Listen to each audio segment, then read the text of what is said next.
Bonjour, je suis Alicia Delambre, je suis l'autrice du podcast Clarté. Ici, je vais vous parler de communication claire.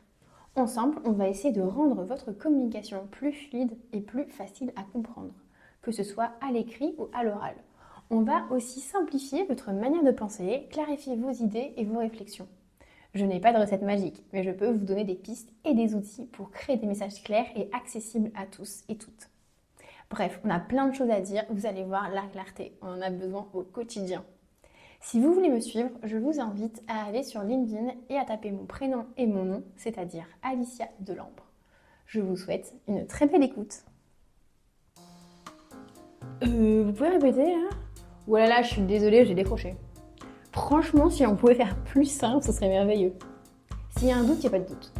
C'était quoi l'objectif du message déjà ? Est-ce qu'on peut faire plus simple ? Ah, mais moi je trouve pas ça inintéressant. Dans cet épisode, je vais vous parler de co-construction. Et plus particulièrement, quel est l'intérêt de faire de la co-construction quand on fait du FALC ? Alors aujourd'hui, bien sûr, quand on parle de FALC, on parle de co-construction autour d'un document. Là, je vais vous expliquer un petit peu qu'est-ce que la co-construction de manière générale. Quand on construit quelque chose, eh bien, ça va être créer un projet avec plusieurs personnes, avec plusieurs partenaires, avec différentes parties prenantes. Par exemple, vous souhaitez créer un bâtiment, eh bien, au lieu de le construire directement en vous disant « bah voilà, j'ai ce besoin, je vais créer ce bâtiment-là », ça va être d'aller à la recherche d'informations, aller discuter avec les gens qui sont près de ce bâtiment ou qui habitent autour pour échanger, pour faire connaître votre projet, mais aussi connaître leurs besoins.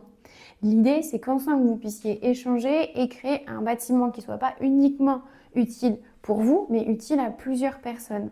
Alors bien sûr, c'est intéressant pour peut-être lisser des coûts, mais aussi pour créer quelque chose qui soit utile et créer vraiment quelque chose de collaboratif qui va pouvoir grandir et aller peut-être encore plus loin. On fait ce genre de choses, et ben on va aller voir des bénévoles, on va aller voir les personnes aussi qui habitent dans le quartier, qui vont profiter de ce bâtiment. On peut aussi aller voir les professionnels, les financeurs. Voilà, donc en fait finalement quand on crée quelque chose en collaboration, on agrandit vraiment notre cercle et c'est là on commence à avoir de l'impact et on commence aussi à faire grandir notre projet.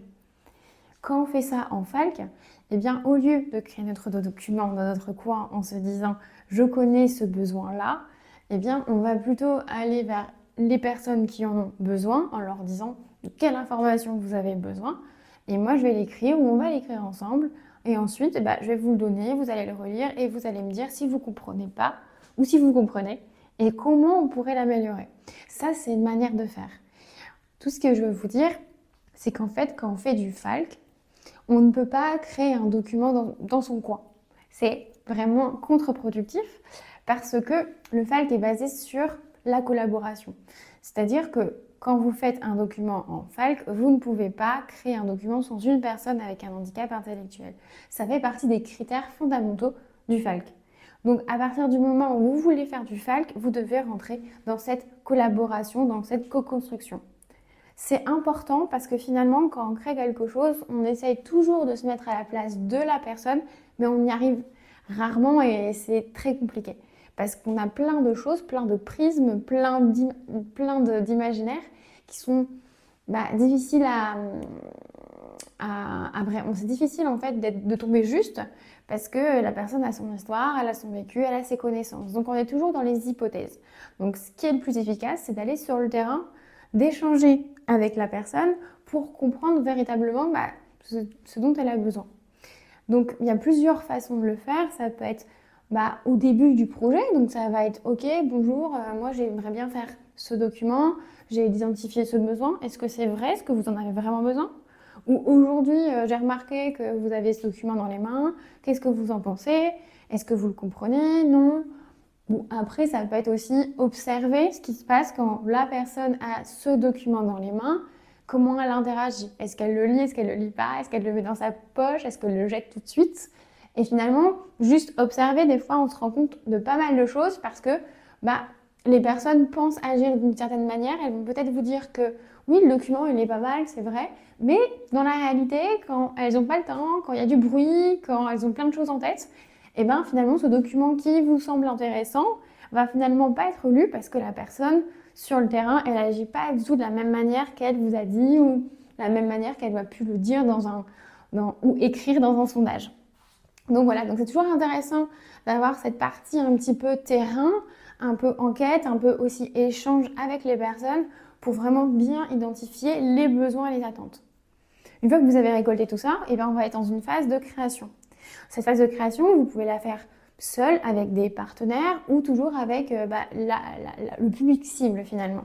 Vous pouvez très bien créer votre document, c'est-à-dire en partie seul, mais en ayant toujours un regard extérieur avec des personnes qui vont peut-être vous appuyer, relire vos documents, vous donner des informations ou vous rassurer aussi sur des notions un peu techniques. Si vous n'avez pas toutes les connaissances, ça va être intéressant d'aller vous confronter aux autres.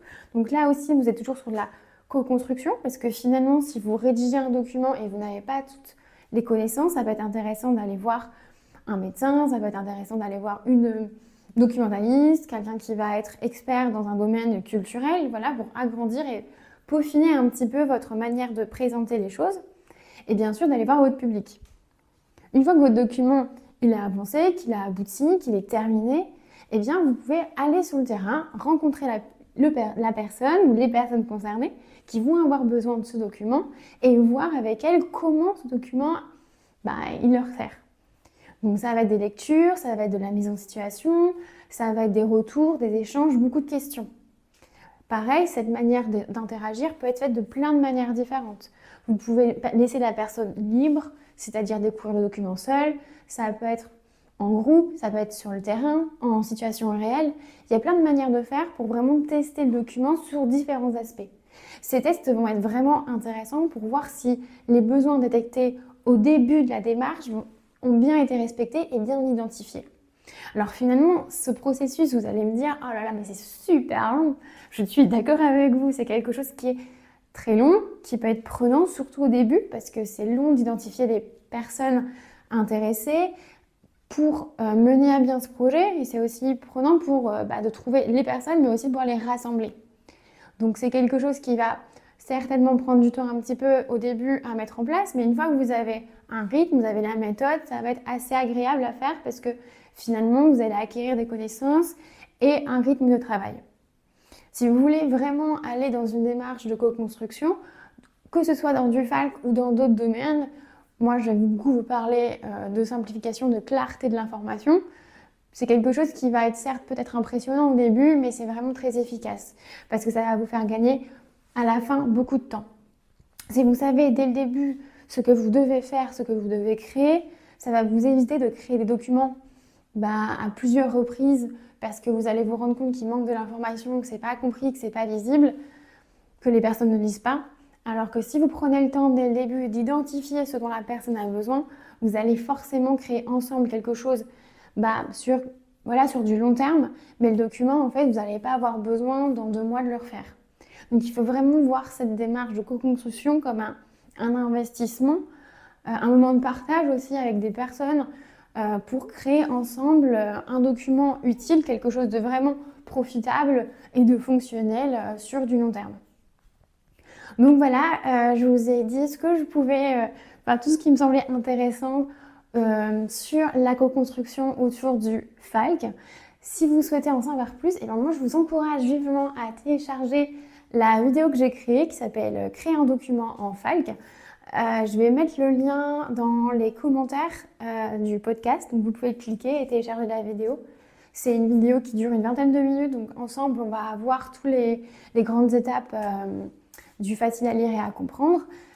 Si vous avez aimé cet épisode, et je vous encourage aussi à faire à écrire un commentaire, à suivre le podcast ou à mettre une note sur Spotify ou Apple Podcast. C'est la meilleure manière de soutenir ce que je fais et de rendre le FALC de plus en plus visible et de plus en plus connu. Donc je vous remercie et je vous dis à bientôt. Merci d'avoir écouté l'épisode jusqu'au bout. Je suis vraiment heureuse de savoir que vous vous intéressez au FALC. Merci vraiment. J'ai créé une vidéo qui s'appelle « Comment créer un document en FALC ». Dans cette vidéo, je vous explique pas à pas comment transformer un document compliqué en quelque chose de facile à lire et à comprendre. Pour la télécharger, il suffit de cliquer sur le lien dans les notes de l'épisode. Si l'épisode vous a plu, pensez à vous abonner au podcast Clarté et à m'envoyer un message sur LinkedIn. Vous pouvez me trouver sous le nom Alicia Delambre. Ça me fait toujours très plaisir de savoir que le podcast vous a plu.